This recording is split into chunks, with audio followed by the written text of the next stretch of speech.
জাতীয় বিশ্ববিদ্যালয়ে এবছরে আপনারা যারা সায়েন্স আর্টস কমার্সের শিক্ষার্থী ভর্তি পরীক্ষা দিচ্ছেন তাদের মনে এখন যেটা সবচেয়ে বড় প্রশ্ন সেটা হলো জাতীয় বিশ্ববিদ্যালয়ে অনার্সে বিভিন্ন কলেজে ভর্তি হওয়ার সময় কি কি কাগজপত্র লাগবে বা কি কি ডকুমেন্ট লাগবে।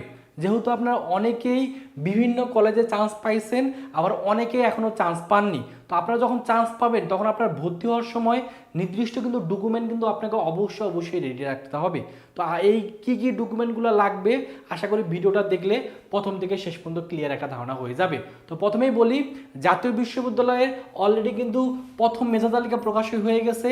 এই প্রথম মেধা তালিকায় যারা চান্স পাইছেন তাদের ক্ষেত্রে কোন কোন ডকুমেন্ট লাগবে সেটা নিয়ে একটু আলোচনা করব। তারপরে এটাও বলবো যারা চান্স পাননি তাদের ক্ষেত্রে কি কি করণীয় বা কলেজ পরিবর্তনের ক্ষেত্রে কি কি করণীয় সেটাও ভিডিও শেষে দিয়ে কিন্তু আলোচনা করব। তো প্রথমে যদি আলোচনা করি, যারা প্রথম মেধা তালিকায় চান্স পাইছেন তাদের কিন্তু এখন চূড়ান্তভাবে সেই কলেজে ভর্তি হতে হবে। উদাহরণের জন্য যদি বলি, কোথাও আপনি প্রথম মেধা তালিকায় দিনাজপুর সরকারি কলেজে আপনি ইংরেজিতে চান্স পাইছেন, অর্থাৎ 3 নম্বর চয়েস যেটা ছিল ইংরেজি, ইংরেজিতে আপনি চান্স পাইছেন, এখন আপনি সেখানে ভর্তি হতে যাচ্ছেন। তো ভর্তি হওয়ার জন্য আপনাকে প্রথম যেটা কাজ সেটা হলো যে আগামী 5 মে থেকে শুরু করে 17 মের ভিতরে অনলাইনে আপনার এই যে ওয়েবসাইটটা আছে এই ওয়েবসাইটে যে এই যে ভর্তি ফর্মটা আছে সেই ভর্তি ফর্মটা আপনাকে পূরণ করতে হবে। অ্যান্ড ভর্তি ফর্মটা কীভাবে আপনি পূরণ করবেন এটা নিয়ে যখন 5 তারিখ থেকে ভর্তি ফর্ম পূরণ শুরু হবে তখন আপনাদের ভিডিওর মাধ্যমে দেখাই দিব কিভাবে নিজে নিজে আপনি এই ভর্তি ফর্মটা ফিল আপ করতে পারবেন।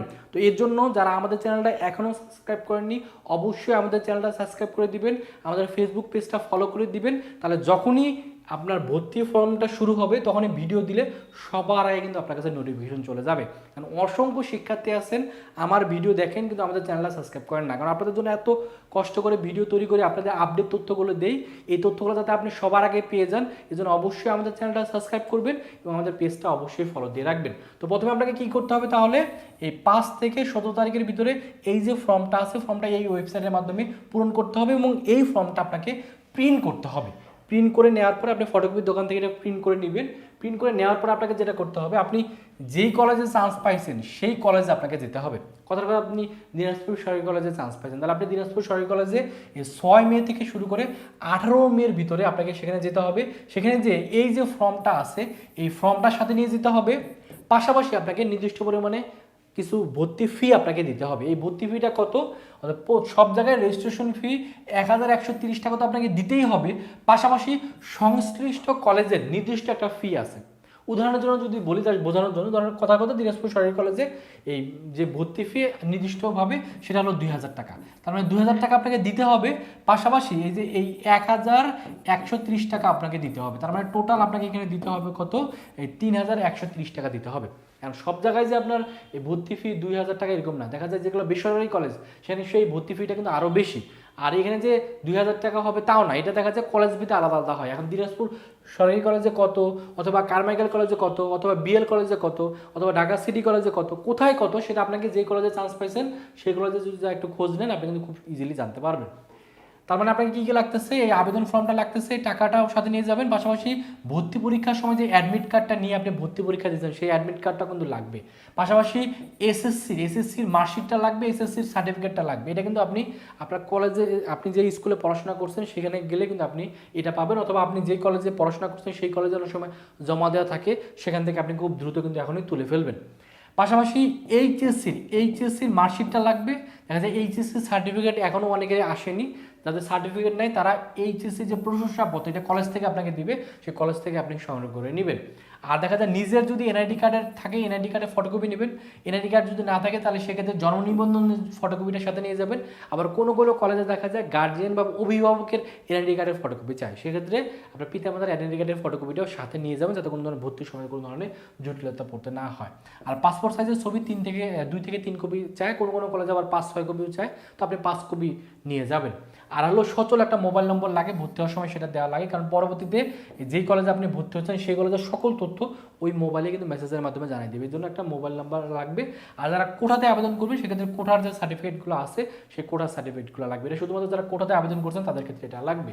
তো এই যে ডকুমেন্টগুলো আছে এই ডকুমেন্টগুলো কিন্তু আপনাকে সাথে নিয়ে যেতে হবে। এখন মিলে আলোচনা করব মাইগ্রেশন নিয়ে, কারণ এই মাইগ্রেশন নিয়ে অসংখ্য শিক্ষার্থী আমাদের ভিডিওর কমেন্ট সেকশনে প্রশ্ন করছেন, তাদের মাইগ্রেশন জিনিসটা একটু ক্লিয়ার করি।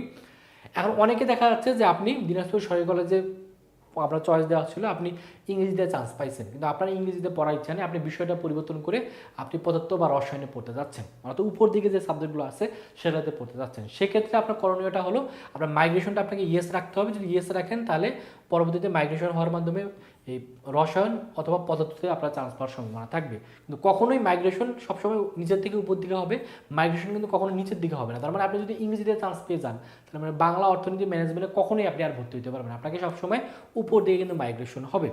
এখন আর একটা জিনিস একটু আলোচনা করি, সেটা হলো আপনার চান্স হয়েছে, আপনি দিনাজপুর সরকারি কলেজে আপনার চান্স হয়েছে, ইংরেজিতেও চান্স হয়েছে, বাট আপনি এখন দিনাজপুর সরকারি কলেজে পড়তে যাচ্ছেন না, আপনি পড়তে যাচ্ছেন কারমাইকেল কলেজে। সেক্ষেত্রে আপনার করণীয়টা কি, অর্থাৎ আপনি কলেজ পরিবর্তন করতে যাচ্ছেন। কলেজ পরিবর্তন করার জন্য আপনাকে এখন যেটা করতে হবে, এখন আপনাকে আর ভর্তি হওয়ার দরকার নেই, আপনি পরবর্তীতে রিলিজ স্লিপে, এই রিলিজ স্লিপ আছে, এই রিলিজ স্লিপে আপনাকে আবেদন করতে হবে। রিলিজ স্লিপে কীভাবে আবেদন করতে হয় সেটা যখন রিলিজ স্লিপ শুরু হবে তখন আপনাদের ভিডিওর মাধ্যমে জানাই দেবো। তবে রিলিজ স্লিপে দেখা যায় 5টা কলেজে আবেদন করা যায়, এই 5টা কলেজে আবেদন করলে সেখান থেকে আপনার যে কোনো একটা কলেজে চান্স পাওয়ার সম্ভাবনা থাকবে। তবে মাথায় রাখতে হবে রিলিজ স্লিপে কিন্তু চান্স পাওয়ার সম্ভাবনা অনেক অনেক কমে যায়।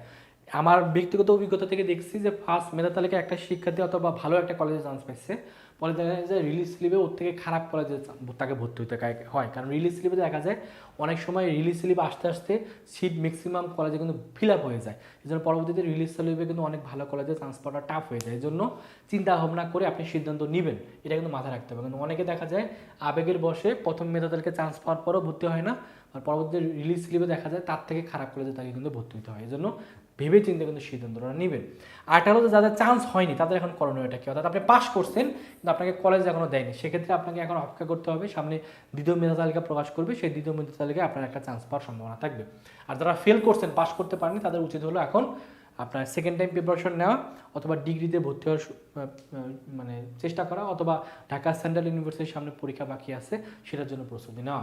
আর আরেকটা বিষয় একটু বলে নিই, যারা সেকেন্ড টাইম অর্থাৎ এর আগে একটা ন্যাশনালে কোনো একটা কলেজে ভর্তি আছেন, বাট সেকেন্ড টাইম পরীক্ষা দিয়ে আপনার এবছরে একটা কলেজে চান্স হয়েছে, তাদের ক্ষেত্রে হলো আপনি যদি আগে কোনো একটা কলেজে ভর্তি থাকেন তাদের অবশ্যই 13 তারিখের ভিতরে ভর্তিটা বাতিল করতে হবে। ভর্তিটা কীভাবে বাতিল করবেন, আপনি যেই কলেজে আগে ভর্তি আছেন, উদাহরণের জন্য বলি, কথা কেউ এইচএসসি 24 ব্যাচের শিক্ষার্থী, এইচএসসি 24 ব্যাচের শিক্ষার্থী, সে কথা ঠাকুরগাঁও সরকারি কলেজে ভর্তি আছে, তো সেইবার আবার পরীক্ষা দিয়ে তার দিনাজপুর সরকারি কলেজে চান্স হয়েছে, তো সেক্ষেত্রে আপনাকে অবশ্যই 13 তারিখের ভিতরে ঠাকুরগাঁও সরকারি কলেজে যেয়ে আপনার ভর্তিটা বাতিল করতে হবে।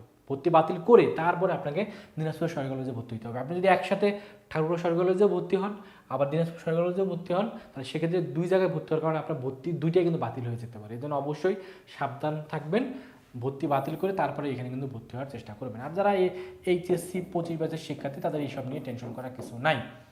এখন প্রশ্ন হলো যাদের চান্স হয়নি বা যারা আবেদন করছেন বাট আপনার কাঙ্ক্ষিত কলেজে চান্স হয়নি বা ভালো সাবজেক্টে চান্স হচ্ছে না, তাদের উচিত হলো ঢাকা সেন্ট্রাল ইউনিভার্সিটির জন্য প্রস্তুতি নেওয়া। কারণ ঢাকা সেন্ট্রাল ইউনিভার্সিটি কিন্তু ন্যাশনালের থেকে অনেক অনেক ভালো, কারণ ঢাকা সেন্ট্রাল ইউনিভার্সিটি কিন্তু একটা পাবলিক ইউনিভার্সিটির মর্যাদা পাচ্ছে, এবং এটা যেহেতু ঢাকায় অবস্থিত, পড়াশোনার পরিবেশও কিন্তু অনেক ভালো পাবেন। এই জন্য যারা চাচ্ছেন শেষ মুহূর্তে ঢাকা সেন্ট্রাল ইউনিভার্সিটির প্রস্তুতি ঘরে বসে অনলাইনে না, তারা আমাদের ডিসিও টার্গেট কোর্সে ভর্তি হতে পারেন। এখানে ভর্তি হলে টোটাল 55টা রেকর্ডেড ক্লাস পাবেন। এই ক্লাসগুলো করলে ঘরে বসে ডিসির জন্য শতভাগ প্রস্তুতি ইনশাল্লাহ হয়ে যাবে।